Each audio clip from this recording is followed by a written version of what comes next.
Sizə danışacağım, mədə göynəməsi, qıcqırması zamanı nə etmək olar? Deməli, qatıq. Götürürsünüz qatıq və əlbəttə ki, həmin qatıq turş qatıq olmamalıdır, köhnə qatıq olmamalıdır. Ancaq təzə qatıq, ancaq otaq temperaturunda və ya daha ilıq. Sonra onu içə bilərsiniz.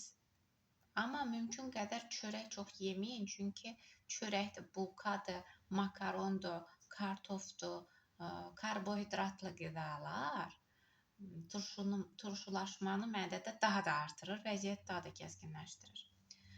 Götürürsünüz biraz soda, az miqdarda, bir çimdik yaxud da ki, bir çay qaşığının ucunda. Götürürsünüz onu, əlavə edirsiniz bir ilıq suyun içinə və ya da südə də əlavə edə bilərsiniz.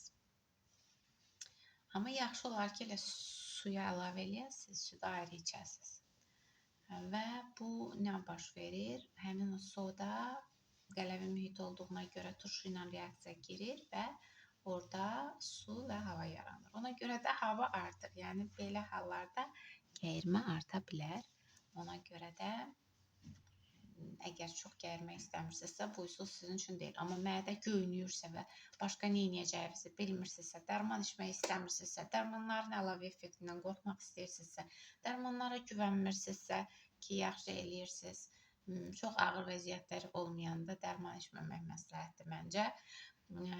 Və o zaman yaxşı olar ki, elə həmin o sodadan istifadə edəsiniz. Banan, ən yaxşı üsul. Yumuşaq yetişmiş bir bananı biraz da əzib qəşəng yemək olar.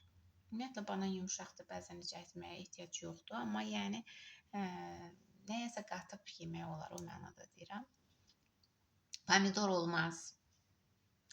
Qəti şəkildə pomidor olmaz. Sonra nə olmaz? Kartof olmaz. Qızartmalar olmaz.